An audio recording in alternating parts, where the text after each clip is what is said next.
Welcome everyone. This is the Green City podcast, and today our guest is Anu. She's the founder and CEO of NeerSol, which is a refillable cleaning products. Welcome, Anu. How are you? Hi, Oscar. Thank you. I'm good. Thank you for having us on this podcast. Um, please, Anu, can you tell us a bit more about NeerSol, like what it is and what are you guys about? Yep. So NeerSol is provides sustainable products that supports our circular economy. The first line is non-toxic dehydrated version of your common cleaning products, such as all-purpose cleaner or glass cleaner or bathroom cleaner. The way it works is you take your own old spray bottle, fill it up with warm water, and add a tablet to it. This refill creates a whole solution that you can use for general purpose cleaning. That way, you avoid having the water ship that comes in these ready to use cleaners, and you save the carbon that is exhausted in the shipment of all these products. It also avoids throwing away the plastic that you have and brings it back into the circular economy with every refill and reuse. So that way, we reduce the amount of plastic waste generated uh, with every single use plastic cleaner. Great. Can you tell us a bit more why did you start this company, your journey, and why did you choose to found NeerSol? Yeah, so NeerSol came out of a personal motivation. I've always been inclined to remain sustainable, but never gone to the full length of it. The true tipping point was when one of my friends invited me for practicing cloth diapering. And after being pulled into cloth diapering, I was truly inspired by the reusability of it and the low environmental impact. And with that one single swap, I realized I could significantly reduce my own plastic consumption. And also, with an infant crawling around the house, we stopped using those toxic cleaners, which leave a residue on the surface. And I tried DIY as well. But unfortunately, I failed miserably at it. There were like essential oil streaks on the glass and the surfaces, or it was smelling of vinegar all the time. It wasn't easy. Okay. And then I tried switching to popular eco-friendly cleaners also, but they were sometimes 2 times or 5 times more expensive. And when you're on a tight budget, you want to say no to the green premium. Not everyone can afford it. So after a couple of months, I had resigned from my job, and due to family relocation, I was sitting down with my parents in a COVID lockdown, and I discussed this with my family that can we make eco-friendly cleaning tablets? And there was a nod. They have a manufacturing experience, so yes, we jumped into it, and then we worked relentlessly for months to follow. And NeerSol has been truly the labor of love for us because my constant companion in this journey has been my then 18-year-old son. Sorry, 18-month-old son. I just said 18 years.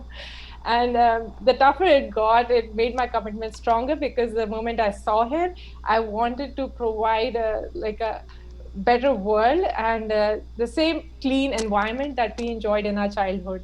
So that's what they truly deserve, and that's what drove us through this journey.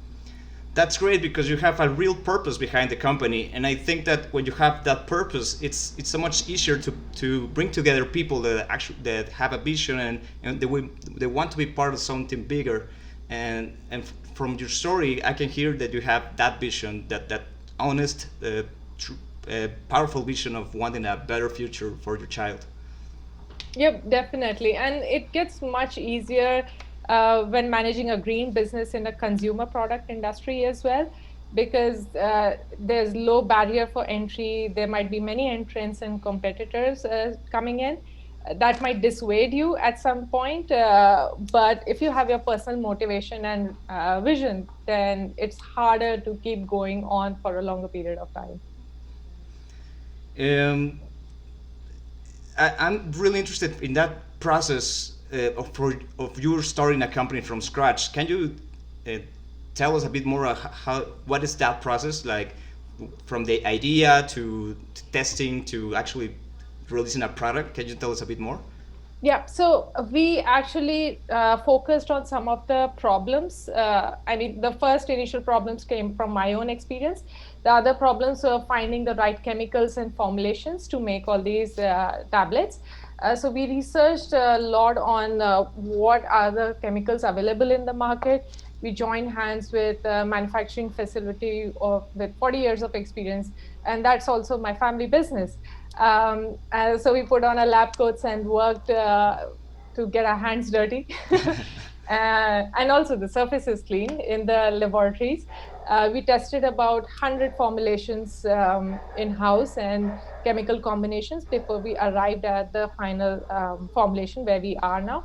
And this is not even the final stage. You have to reach out to the consumers. That's what we did. So once we had a rough draft of what we thought was a good enough product, we reached out to consumers, have them tested. And when we got a positive feedback, we moved ahead to say, yes, we have this. And we put up on our website, and now we have you discover us. Soon we'll be going for crowdfunding. So that's how we came from idea to product development to testing, and then we'll be launching soon. Great. How long is this process? How much time did it take to It build it? took us about, in total, I would say a year, nearly a year. 10 months is solid, I would say. Rest 2 months, plus minus, you can say it took more to set up the supply chain and other administrative work. And that's I like that part of it. It doesn't take that much time. Like, well, it may sound like a lot of time, 1 year, because it's 1 year of your life, but most people think that it takes a lot to convert an idea into a product and launch it. And I love your story because it shows that if you really want to, you can maybe in your free time you can start developing this idea and start building this product, and in 1 year time you can have your own product instead of working for someone else. You can build your own business, and to me that's exciting about your story. Yeah, I mean, the 1 year time period might sound scary, but it's not like the working hours of 1 year, because it just it takes time to build a product, go back to the consumer, have them respond to your queries, and have the feedback. It might take a few weeks time, but effectively the number of hours might be for a few days only. So that's why it takes 1 year time, but you can do it as a side job or a second job. I love that. And you talked about you had a background in your family of manufacturing, right? Yep. You were part of that process, or it's just your family was part of that, and you were dedicated to another part, or you do have that experience in your business? Yeah, so in my career, I started off as a consultant, but I also worked for 7 years in my family business of manufacturing. So I do have experience of end-to-end product development to launch and bringing it into the market. So that was my personal experience of working inside the family business. And right now, I try to focus on building the brand as well as the product development. But yes, we had expertise from our manufacturing team, and we had expert chemists on the sides as well. So there's a support network. Yes, it was on the side, but I've also worked in the company for about 7 to 8 years. Okay. And when you would start to build a brand, what were you looking to when you what was the design principles, the look, the vision, all the encompasses a brand? What were you looking when you start building it? So when we started building it, we had a vision in mind that we want to be 100% sustainable brand and not just a product. So in that case, we have to look at other components as well, such as the administrative part of it, the supply chain part of it, the sourcing side of it.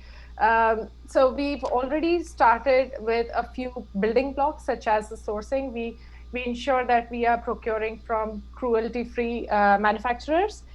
So that way our raw material is free from any kind of, let me go back. on that again. So we source our raw material from manufacturers who manufacture cruelty-free products. And second thing is that we ensure that they are vegan. Right now, we do not have certifications for it, but we will have it soon in the pipeline. So that's the first step towards building a sustainable brand, that you build it into the product development as well. The other components that we are working on right now, and you'll soon see, is sustainable shipment and sustainable administration, so that we, as a brand as a whole, are sustainable and not just working on piggybacking on just one product. Oh, that's amazing because I heard a lot of the term greenwashing. Like maybe the Yep. product is green, but the whole process of building that product is not green. So I Yep. like that you're taking care of all the chain pieces to make sure that it's actually a green product. Yeah. And the good thing is that we have a lot of control over the manufacturing side of it. Uh, because a lot of brands struggle with is the visibility on the manufacturing side, because they have these contracts with manufacturing companies, and there's a way where you cannot see beyond it. But that way we can really control our practices, improve them, and also be transparent with our customers on how we manufacture, where we manufacture, and what we manufacture. Great.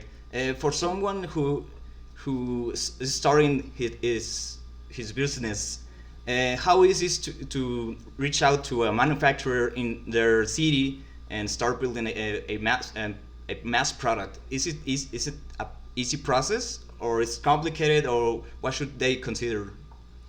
So I won't call it easy, but it's not impossible. It's not complicated for sure. Uh, it's really simple. Just reach out, send an email, because we receive emails and we have worked on product development for other brands as well. Uh, in many cases, we actually reached out to sell our own brand, but the customer said, "Hey, can you build it in our own private label?" And you're like, "Sure, why not?" So never hesitate if you think that someone has a product that you might improve upon.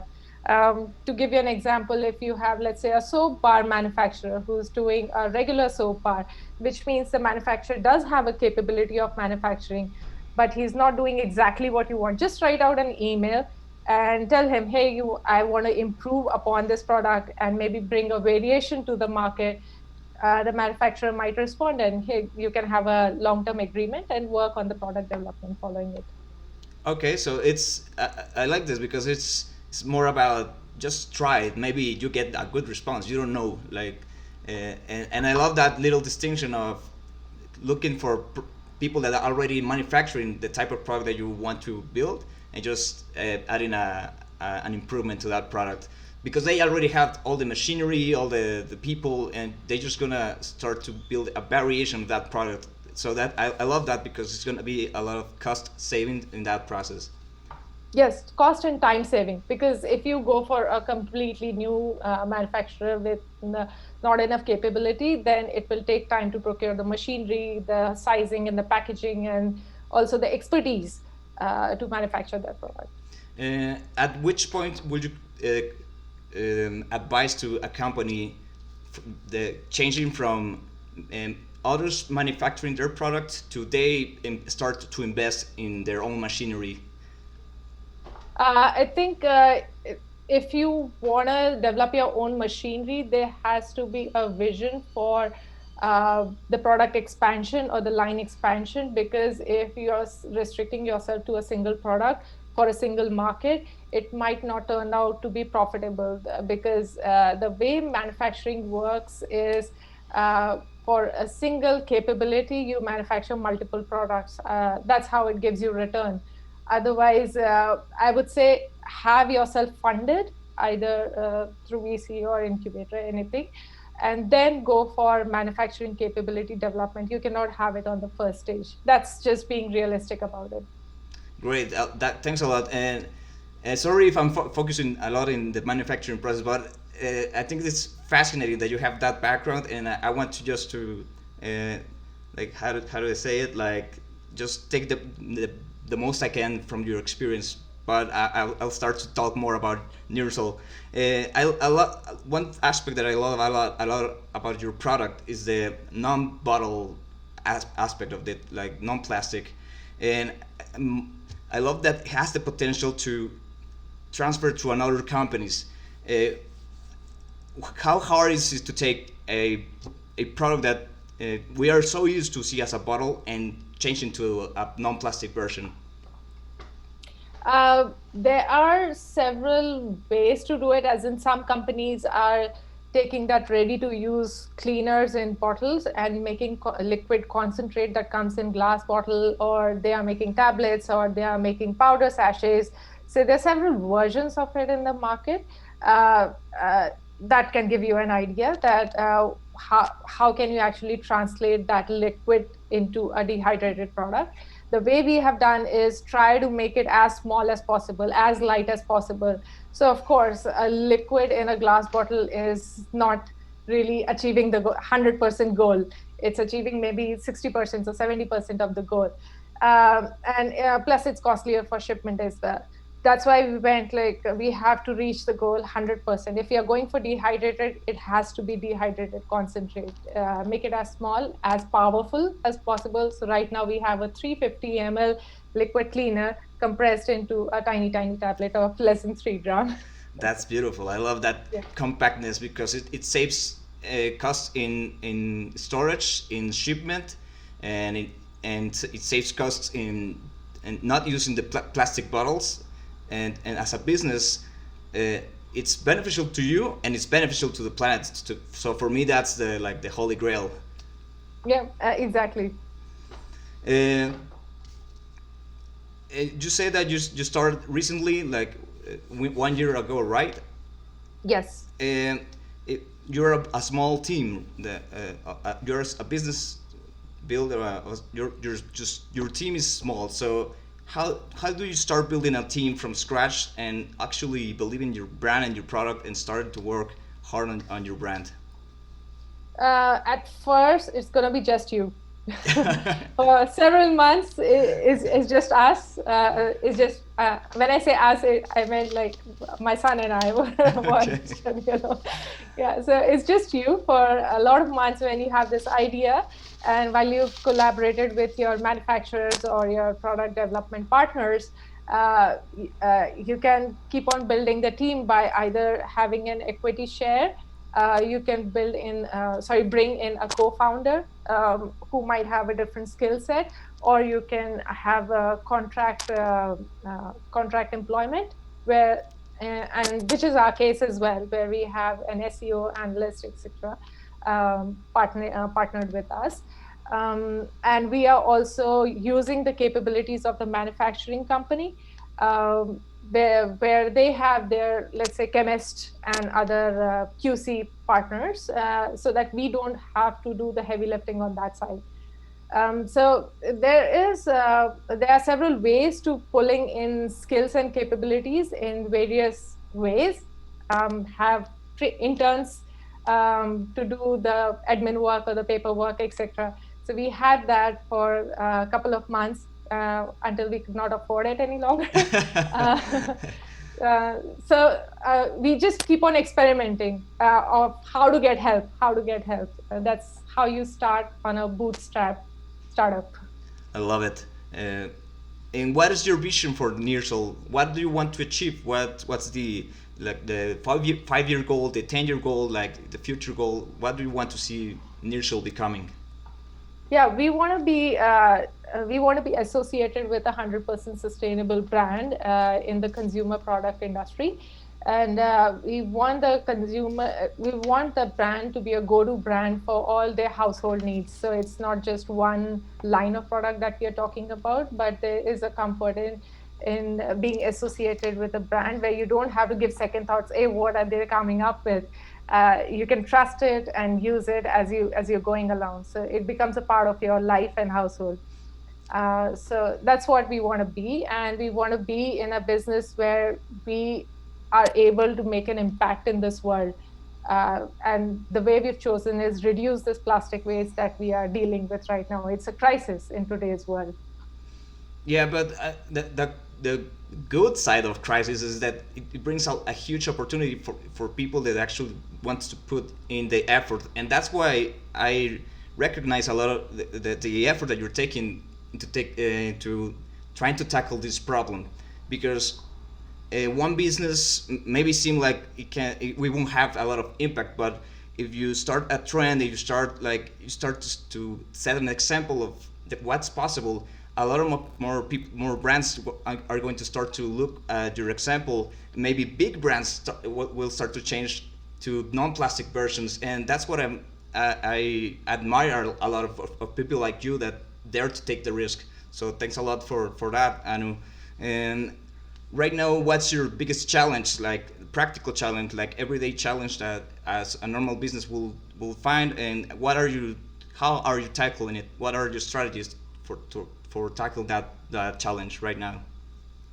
I think the biggest one that we are facing as a green business is managing the lack of awareness Mm. amongst the consumer. Uh, there's different kinds. For example, some people are not even aware of these sustainable products. Second kind of lack of awareness is it's just one product. How much of a difference it's going to make, even if I switch? Sometimes people are not aware that how much impact even a single product change or a swap can have in their life. To give an example, each household produces about 12 kg of non-food plastic packaging waste per year. Oh, And if you swap one of our products, you can reduce 2 kgs per year. So that, and multiply that with the number of households around the world. We are going with the statistics of the world, but focusing initially on the UK, and just to be realistic about the hey, progress of our business. this is start. Yeah, so that's the second challenge we are facing, is the lack of awareness. The way we are trying to manage is partnering, or let's say finding the voice of these influencers who are themselves leading a zero waste lifestyle, because they are our biggest inspiration, to say the least. Because or what we are doing is developing all these products so that we can support their zero waste lifestyle. And once they've tried it, tested it, and have their faith on us, then maybe they can help us spread the word as well. So that's the way we are at the initial stages, trying to manage this lack of awareness, but we are still learning. Let's see. Great, but you're doing that. I love it because you're taking practical steps and you're reaching to these influencers. And how easy is to reach them? How accessible it is? How hard? How easy? Uh, it's mostly identifying the right set of people, and also being patient about who will respond, who will not respond, in what time frame. We have to be quite patient about it, because not everybody does, and sometimes you'd be surprised that the majority of influencers actually feel excited about what we are doing. So that's encouraging. What we try to do is reach out uh, only to people who we think will feel for what we are doing.